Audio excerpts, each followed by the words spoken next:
오늘 함께 은혜 받기 원하는 하나님 말씀은 사도행전 3장의 연이은 말씀이 되겠습니다.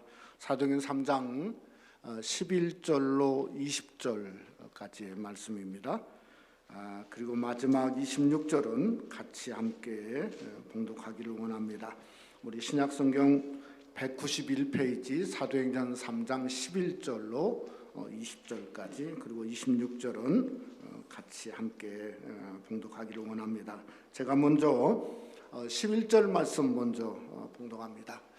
나은 사람이 베드로와 요한을 붙잡으니 모든 백성이 크게 놀라며 달려나가 솔로몬의 행각이라 불리우는 행각의 모이건을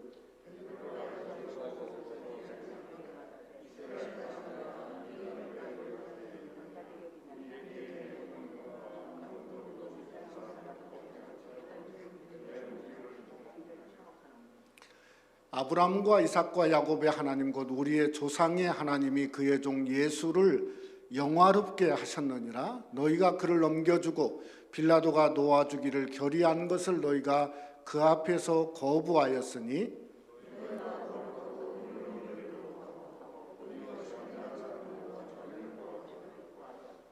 생명의 주를 죽였도다. 그러나 하나님이 죽은 자 가운데서 그를 살리셨으니 우리가 이 일의 증인이라.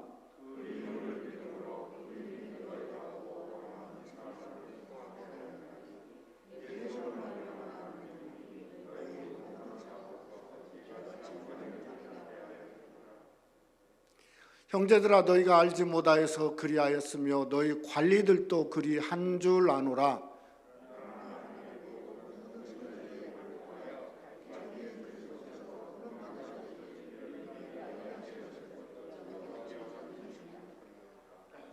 그러므로 너희가 회개하고 돌이켜 너의 죄 없이 함을 받아라. 이같이 하면 새롭게 되는 날이 주 앞에로부터 이를 것이요.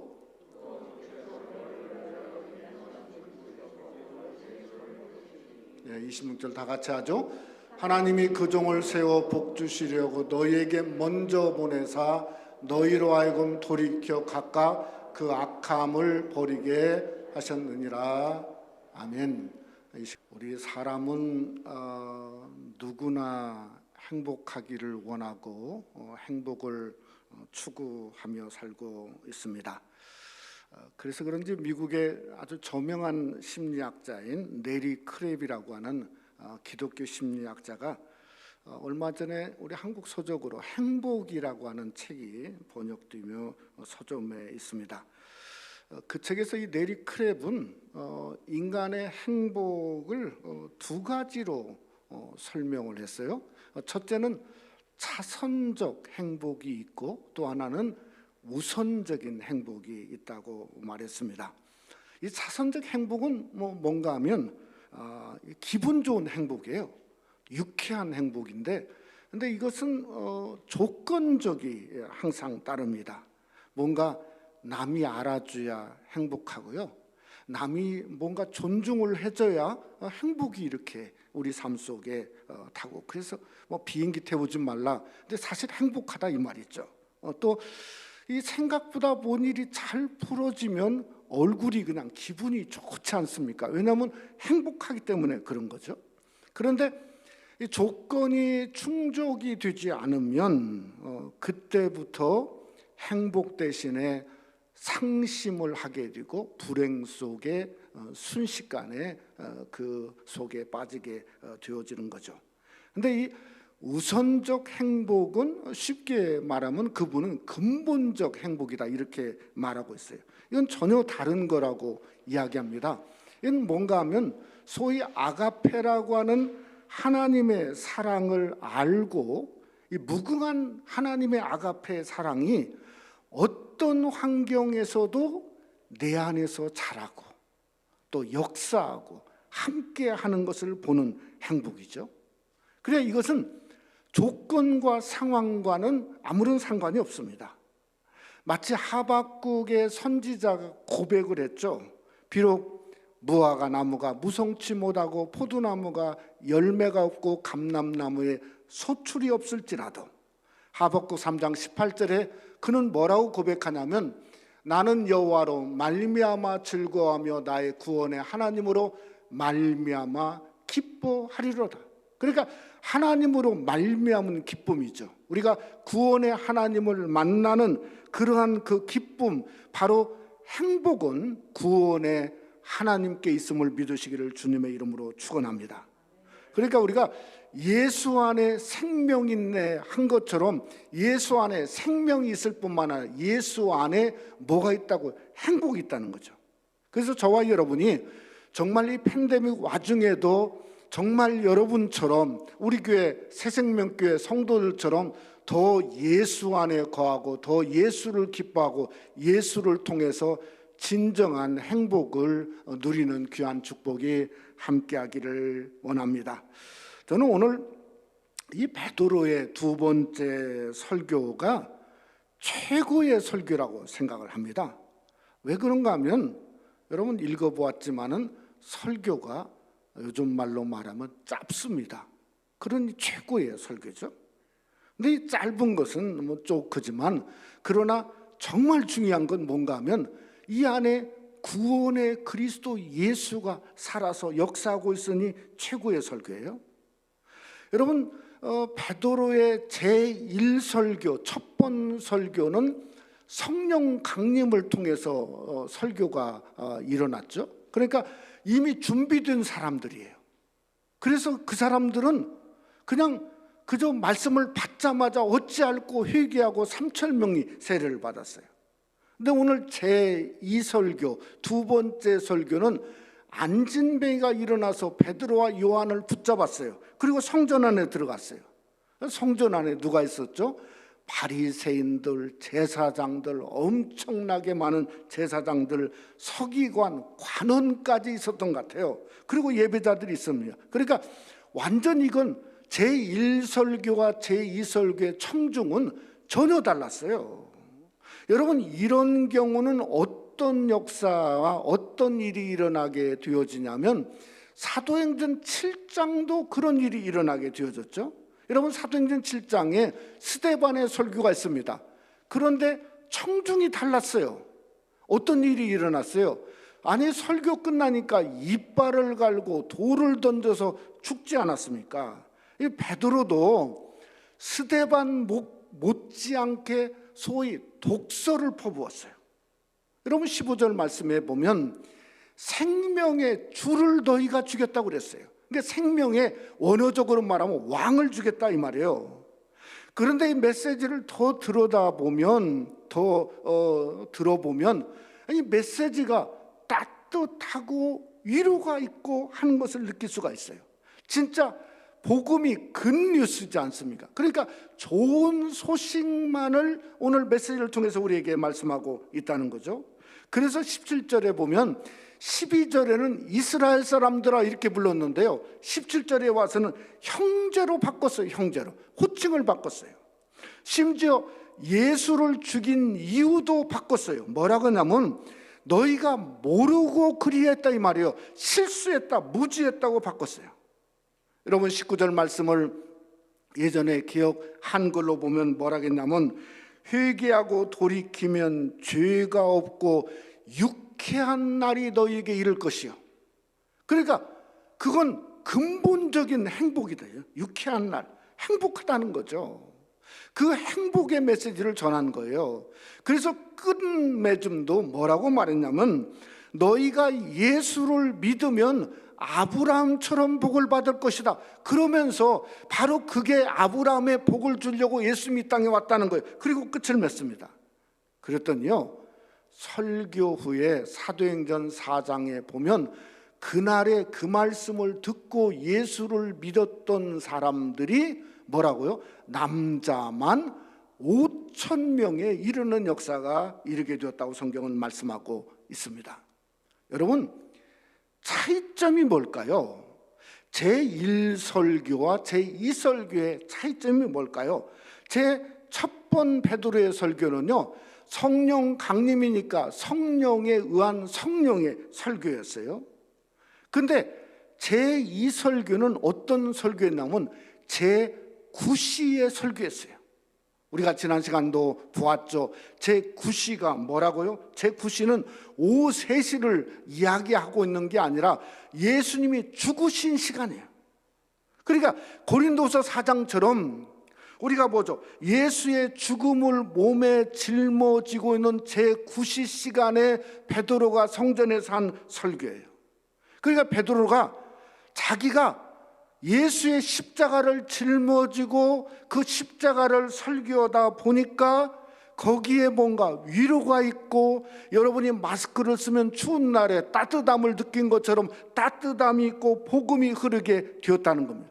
이것이 한마디로 말하면 우리 장로님 기도한 것처럼 사순절에 하는 진정한 설교가 여기에 있다는 겁니다. 여러분, 베드로의 사순절의 설교는 복음이 있고 한마디로 예수 생명이 흐르고 있음을 알기에 그들에게도 예수 생명이 흐르는 베드로의 놀라운 설교였다는 거죠. 그래서 오늘은 우리가 사순절 이후에 첫 번 사순절이지 않습니까? 첫 번 주일이지 않습니까? 오늘부터라도 저와 여러분은 이 사순절을 맞이해서 십자가를 품으시기를 주님의 이름으로 축원합니다. 우리가 십자가를 품고 복음으로 숨쉬기 시작하면 우리도 모르게 예수 생명이 여러분 속에 차오르는 역사가 일어날 수 있다는 거죠. 예수 생명이 우리 삶 속에 흐르게 되어진다는 거죠. 오늘 말씀을 상고하면서 마치 제9시에 베드로가 예수 그리스도 십자가를 몸에 짊어지고 말씀을 전하는 것처럼 그 9시에 전한 복음의 말씀을 통해서 우리도 복음으로 살고 복음으로 일어나고 예수 그리스도의 복음으로 그가 마지막에 복을 받으라 말한 것처럼 예수를 통해서 복을 받는 귀한 은혜가 오늘 또 말씀을 상고하는 저와 여러분 속에 함께 하시기를 주님의 이름으로 축원합니다.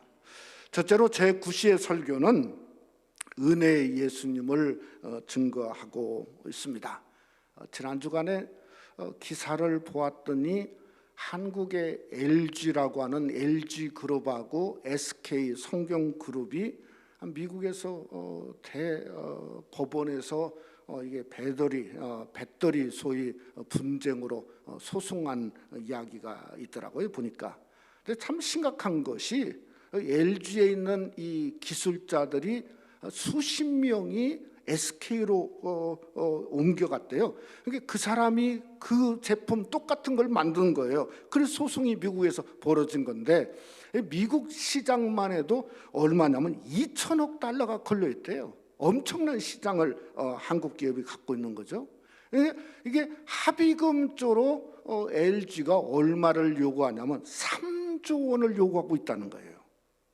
그것으로 끝난 게 아니고 이 조지아 동부에 있는 조지아 주지사가 아니 대통령한테까지 사정을 한 거예요. 분쟁을 좀 조정해달라. 왜냐하면 SK가 아니 조지아주에서 공장을 짓고 있는데 6,000명의 일자리가 순식간에 사라지기가 있어요.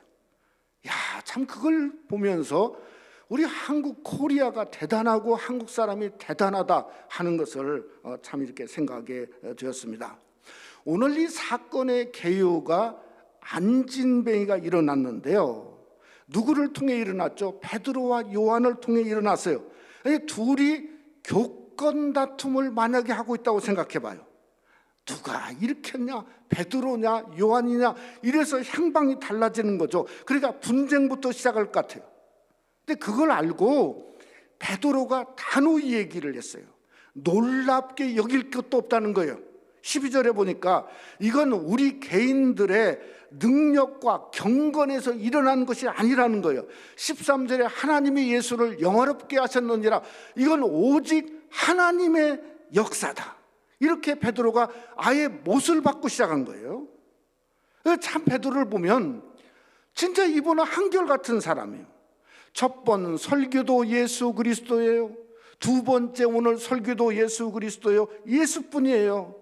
여러분 사도행전 10장에 보면 베드로가 누구한테 가냐면 이달리아 백부장인 고넬료의 집에 들어가지 않습니까? 어렵게 들어갑니다. 처음 이방인의 집에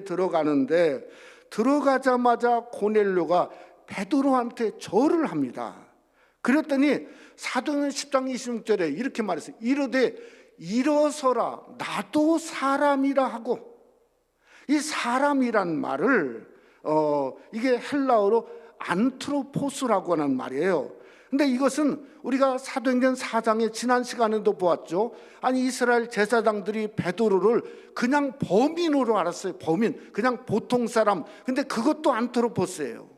근데 이게 무슨 뜻이냐면 속은 텅 볐는데 겉만 멀쩡한 사람의 뜻이에요. 그러니까 자기가 속은 텅 볐다는 거예요. 겉만 베드로지 아무것도 아니라는 거예요. 이게 고넬료한테 자기가 스스로 얘기하는 거예요. 여러분 이걸 생각해 보면 우리가 예수가 우리 안에 채워질수록 우리는 텅 빈 느낌으로 사는 것 같아요. 여러분 사도 바울을 보면 디모데전서 1장을 얘기할 때 보면은 사도 바울이 거의 순교할 때거든요. 근데 뭐라고 고백했냐면 죄인 중에 내가 귀수라고 말했어요. 그래서 우리가 성도의 겸손은 내가 뭔가 충만하고 채워져서 대단해서 오는 게 아니고 내가 계속 부족함을 느끼는 거예요. 텅 비어 있는 거예요. 진짜 아무것도 아닌 것으로 느끼는 거예요. 그래서 속은 텅 빈 사람이다. 진짜 안트로포스가 어쩌면 우리가 성도가 하나님 앞에서 오는 겸손이고 여러분의 저와 겸손이 되시기를 주님의 이름으로 축원합니다. 오늘 이 안진뱅이가 일어난 기적의 원천이 뭔가, 오늘 베드로가 분명히 말합니다. 사도행전 3장 16절에 뭐라고 했냐면 그 이름을 믿음으로 그 이름이 너희의 보고하는 이 사람을 성하게 하였나니 예수로 말미암아 난 믿음이 너희 모든 사람 앞에서 이같이 완전히 낫게 하였느니라. 그러니까 이 안진뱅이가 어떻게 일어났다고? 예수의 이름을 믿었어요. 그래서 예수로 말미암아 일어났다는 거예요. 그러니까 예수의 이름이 낫게 하고 예수의 이름이 치유 역사가 일어난 거예요. 그러니까 항상 베드로에게는 예수 이름이고 항상 우리에게도 예수 이름이고 예수를 믿는 거예요. 그러니까 저와 여러분의 삶 속에 어떤 일이 있다 할지라도 예수님을 믿고 항상 예수를 믿는, 지금도 그저 앞으로도 예수만 여러분 삶 속에 임하시기를 주님의 이름으로 축원합니다. 여러분, 그러게 복음의 본질은 한마디로 은혜라고 말할 수 있어요. 은혜. 기적의 원천도 한마디로 은혜예요. 제가 오래전에 총리를 하다가 페루라고 하는 곳을 가봤더니 페루의 기독교는 이게 기독교가 아니더라고요. 페루가 무슨 종교가 있냐면 부두교예요. 부두교. 이 부두교는 기독교의 주술이에요.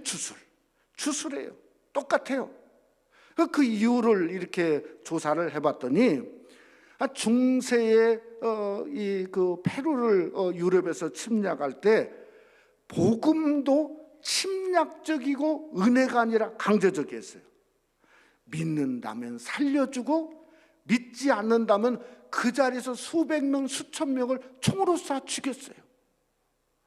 그래서 시작부터 복음이 잘못된 거예요. 변질된 거예요. 복음은 강제가 아닙니다. 복음은 하나님의 은혜예요. 오늘 이 베드로가 이 복음을 강요한 게 아니에요. 은혜를 말하고 있어요. 그래서 17절에 자기가 십자가를 짊어지다 보니까 17절에 뭐라고 했냐면 형제들아 너희가 알지 못하여서 그리하였으며 너희 관리들도 그리한 줄 아노라. 그러니까 예수를 죽인 것이 정죄가 아니라 뭐죠? 미스테이크를, 실수라는 거예요. 미스 언더스탠딩이 아니라 무지했던 그런 거라는 거예요. 그러니까 은혜가 먼저인 것을 그들에게 복음을 통해서 본질을 이야기하고 있다고 하는 겁니다. 여러분, 우리가 회개하는 것도 마찬가지입니다. 회개도 저는 은혜가 먼저라고 생각합니다. 여러분 19절 말씀해 보니까 회개를 통해서 돌이켜 죄 없이 함을 받으라. 이것은 사함의 은총이지 않습니까? 회개하면 새롭게 되어지는 날이 너희에게 이를 것이요. 아니 회개하는데 회개하면 사람만 새로워지는 것이 아니라 새롭게 이르는 날 인생도 새로워지고 존재도 새로워지는 거예요. 그러니까 회개도 하나님의 은혜예요. 하나님의 은혜. 여러분 로마서 4장 7절 말씀에 보면 공동 번역은 이렇게 번역하고 있습니다. 하나님께서 잘못을 용서해 주시고 죄를 덮어주신 사람들은, 우리 한번 다 같이 하죠, 행복하다는 거예요. 행복하다. 회개하면 행복한 줄 믿으시기를 주님의 이름으로 축원합니다. 그게 축복이에요. 행복이에요. 그러니까 우리의 삶 속에 복음은 행복한 거예요. 아니 베드로가 어떻게 이런 행복 중에 행복을 발견하게 되고 행복 중에 행복을 전하게 되었는가? 그게 제 굿이라는 거예요. 예수 죽음 십자가를 짊어지고 기도 시간에 들어가다가 기적을 일으키고 기도 시간에 들어가다가 복음을 전하게 되었다는 거예요. 여러분, 그러기에 바로 사순절은 은혜의 때라고 하는 겁니다. 행복의 때라고 하는 거예요. 십자가를 짊어지는 것이 은혜고 십자가를 짊어지는 것이 행복이라는 거예요. 그래서 파스칼은 팡세라고 하는 책을 썼지 않습니까? 그가 거기서 이렇게 말했어요. 하나님께 엎드리니 하나님께서 내게 십자가를 품게 하셨다는 거예요.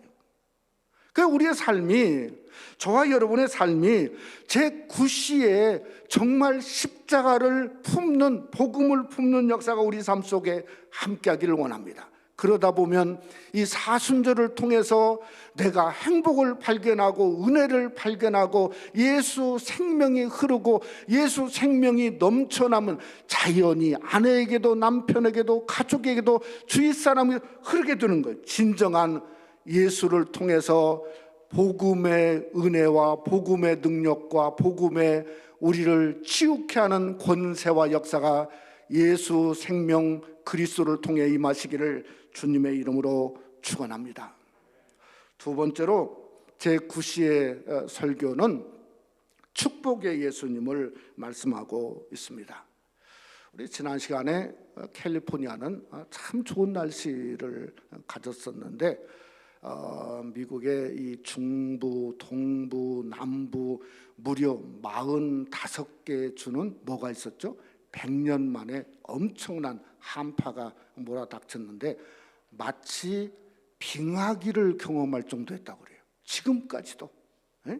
텍사스는 뭐 지금까지도 그저 전기가 안 돌아. 그 추운 가운데. 그래서 수십 명이 죽었다 하는 이야기를 듣고 있지 않습니까?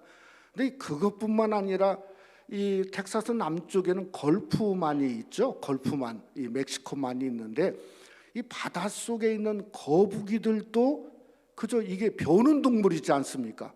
하도 추니까 기절해 버렸어요. 기절해 버렸어. 근데 기절하면 상황이 달라진답니다. 기절한 거북이는 얼어 죽는데요. 그리고 빠져 죽는데요. 거북이가 빠져 죽는 거예요. 기절하면. 그러니까 이게 그냥 그저 수없이 많이 죽었을 것 같아요. 근데 어떻게 바닷가에 어떻게 나와가지고 이게 그 추운 와중에 거기서 기절한 거북이들을 여러분 유튜브에서 봤을 겁니다. 아마 많은 사람들이 바닷가에 가가지고 거북이 살리기 운동을 해서 기절해 있는 거북이를 갖다가 또 집에다 놓고 이게 수천 마리를 거북이를 살리는 운동이 그 추운 가운데 있었다는 것을 보게 되었어요. 제가 그것을 보다가 이런 생각을 했습니다. 하나님이 왜 인간을 사랑하는가? 우리 속에 하나님과 같은 희생, 자비, 사랑이 숨쉬고 있으니 하나님은 지금도 저런 걸 보면서 인간을 사랑하고 있구나 하는 생각을 하게 되었다는 거예요. 여러분, 사도 바울이 로마서 1장에 복음을 선포하면서 우리에게 잘하는 말을 이렇게 사도 바울이 했어요. 로마서 1장 19절에 보면 이는 하나님을 알만한 것이 그들 속에 보임이라 하나님께서 이를 그들에게 보이셨느니라. 그러니까 이 말은 쉽게 말하면 예수님을 보면 하나님을 알 수 있다는 거예요. 예수님을 보면 하나님이 보인다는 거예요. 예수님을 보면 하나님이 그 속에 드러나서 알 수 있다는 거예요. 그래서 하나님의 영광과 능력과 신성을 예수님을 통해서 알 수 있으니 너희가 핑계치 못할 거라고 성경은 말씀하고 있다고 하는 거죠. 근데 베드로는 이 놀라운 사실을 오늘 설교에서 다르게 얘기했어요. 두 번째 설교를 통해서 그 예수가 보면 하나님을 아는 것을 뭐라고 표현했냐면 소위 씨드, 씨앗으로 이야기를 했어요. 오늘 25절과 26절에 보면 아브라함을 예를 들면서 이렇게 말했어요. 아브라함에게 모든 족속이 너의 씨로 말미암아 복을 받으려 하였으니 하나님이 그 종을 세워 복을 주시려고 너에게 먼저 보내셨다. 그러니까 아브라함과 예수 그리스도는 씨라는 거예요. 축복의 씨라는 거예요. 그래서 먼저 보내신 거예요. 이것은 똑같다는 거예요. 그래서 여러분 마태복음 1장 1절에 성경은 뭐라고 하죠? 아브라함과 다윗의 자손 예수 그리스도의 세계라. 예전 개역 한글에는 그렇게 말했어요. 근데 지금은 다르게 말했어요. 저는 개보란본과는 세계 똑같다, 같은 세상이다. 이게 훨씬 성경제라고 생각해요. 왜냐하면 아브라함도 예수 그리스도도 우리에게는 뭔가 하나님의 씨앗이에요. 그러세요. 축복 주시려고 오신 거예요. 그러니까 저와 여러분은 뭔가 하나님을 드러낼 그러시고 씨앗인 줄 믿으시기를 주님의 이름으로 축원합니다. 그러니까 우리는 복음의 씨예요. 복음의 그릇이에요. 여러분 이스라엘은 아브라함을 통해서 이스라엘이 축복을 받았습니다. 우리는 뭔가 예수님을 통해서 우리는 놀라운 축복을 받았어요. 그러니까 우리는 예수의 씨고 예수의 복이에요. 그러게 16절 말씀처럼 예수 이름을 믿기만 하면 성한 역사가 일어나요. 치유의 복이 일어나요. 구원의 복이 일어나요. 예수를 통해서 하나님이 우리에게 준 가장 위대한 씨와 그릇이 뭔가, 바로 그게 예수 그리스도 오직 한 분은 우리밖에 없습니다. 여러분 히브리서 3장 6절은 성경에 이런 말을 우리에게 하고 있습니다. 그리스도는 그의 집 맡은 아들로 충성하였으니 우리가 소망의 담대함과 자랑을 끝까지 견고히 잡으면 그의 집이라, 그의 가족 식구라 이 말이에요. 그러니까 여러분 모세는 사환으로 충성했어요. 예수님은 아들인데 아들로 충성했어요. 우리는 주님의 씨고 주님의 자녀고 주님의 가족입니다. 그러니까 저와 여러분도 예수님처럼 충성해야 되는 거예요. 복음의 성도는 충성입니다. 아들과 딸로 끝까지 충성하시기를 주님의 이름으로 축원합니다. 끝까지 담대해야 돼요. 끝까지 주님만 자랑해야 돼요.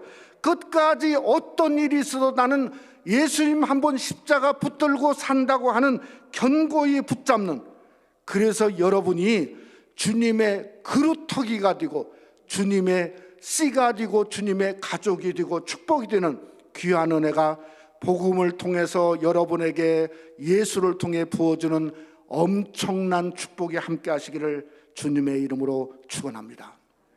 말씀을 맺고자 합니다. 미국이 참 이 와중에, 팬데믹 와중에 지난 주간에 참 굿뉴스가 미국에 이렇게 울려 퍼졌죠. 미국의 한국 우주국인 나사에서 화성 탐사선이 그저 화성에 터치다운 안착을 하지 않았습니까? 얼마 동안 날아갔냐면 5억 킬로를 날아갔대요. 5억 킬로. 야, 이게 상상할 수 없는 거죠. 화성에 진입하는 진입 속도가, 소위 말하는 대기권 진입 속도가 2만 킬로랍니다. 그러니까 얼마나 빠르냐면 여객기가 보통 600킬로로 날아가잖아요. 그러니까 한 30배 정도 빠른 속도로 이게 무슨 들어가는 거예요. 근데 그 온도가 1300도랍니다. 근데 이게 신문에서 보니까 7초 안에 2만 킬로에서 속도가 시속 2만 킬로에서 7초 안에 7분 안에 2.7킬로로 거의, 그러니까 아주 안 차가려면 그렇게 떨어져야 된대요. 이 7분 안에 진짜 별짓을 다 했던 것 같아요. 뭐 그냥 로켓을 그저 거꾸로 막 뒤집고 막 이런 식으로 해가지고 이게 정말 터치다운 되어지는 그러한 일이 지난 주간에 미국에 있었습니다. 저는 왜 이런 얘기를 하냐면 그 우주 탐사선의 이름을 보고 깜짝 놀랐어요. 이름이 뭐냐면 퍼시비어런스예요. 인내호예요. 성경적으로 말하면 무슨 호냐면 견인호예요. 견인호예요. 왜 견인이라고 말하냐면 여러분 기독교 복음의 핵심 중에 하나가 Perseverance of the Saint예요. 성도의 견인이란 말이에요. 똑같은 말이에요. 성도의 견인은 뭔가 하면 아무리 2만 킬로건 3만 킬로건 상관없어요. 예? 어떤 일이 있어도 하나님이 작정하신 자는 어떤 일이 있어도 천국에 터치다운하게 하세요. 그게 성도의 견인이에요. 그러니까 작정한 구원은 불변해요. 왜 그러죠? 우리 때문이 아닙니다. 하나님 때문에요. 하나님은 신실하세요. 그러니까 어떤 일이 있어도 예수 그리스도의 복음은 뭔가 절대 실패하지 않습니다. 복음의 능력은 퍼시비런스, 이터널 퍼시비런스, 영원한 하나님의 견인이라고 하는 놀라운 사실입니다. 그래서 사도 바울은 로마서 1장 17절에 이렇게 말했습니다. 복음에는 하나님의 의가 나타나서 믿음으로 믿음에 이르게 하나니 기록된 바 오직 의는 믿음으로 말미암아 살리라 함과 같으리라. 복음으로 죽임을 이기는 것만이 전부가 아니라 훨씬 위대하죠. 영생을 선물로 주고 하나님의 아들과 딸로 되는 것은 죽음을 이기는 것과는 비교할 수 없는 겁니다. 그러니 우리는 영생 의인이고 영생 행복이고 영생 기쁨이 바로 복음의 성도 저와 여러분의 모습이죠. 그러기에 저와 여러분은 어떤 고난이 있고 어려움이 있다 할지라도 항상 복음을 믿는 복음의 성도가 되시기를 간절히 원합니다. 믿음으로 삽시다. 믿음으로 일어납시다. 믿음으로 믿음에 이르는 믿음의 성도, 복음의 성도가 되시기를 주님의 이름으로 축원합니다. 우리 한번 기도하겠습니다. 사랑하는 성도 여러분, 십자가는 우리에게 말할 수 없는 하나님의 은혜를 보여준 증거입니다. 증거. 우리가 이 어려울 때 더 십자가 붙들고 십자가와 함께 살고 저 십자가 속에 행복이 있다고 하는 놀라운 사실, 몸부림치는 게 아니고 은혜가 있어요. 은혜가 살아있어요. 예수 생명이 살아있어요. 그러니 우리가 사순절 그냥 지나갈 수 없어요. 십자가를 묵상해야 돼요. 바라봐야 돼요. 십자가 함께 살아야 돼요. 그래서 우리가 정말 복음의 이 축복의 씨앗, 복음의 그루터기가 내 가정이 되고 내 삶이 되고 우리 새생명 한인교회가 되어서 이게 회복되는 역사가 일어날 수 있도록 한번 해달라고 한번 우리 1부 예배와 똑같이 2부 예배도 우리 한번 주여를 한번 부르고 한번 다 같이 한번 통성으로 다 같이 한번 기도하겠습니다. 주여, 걸어가신 아버지 하나님이여, 하나님의 은혜를 감사합니다.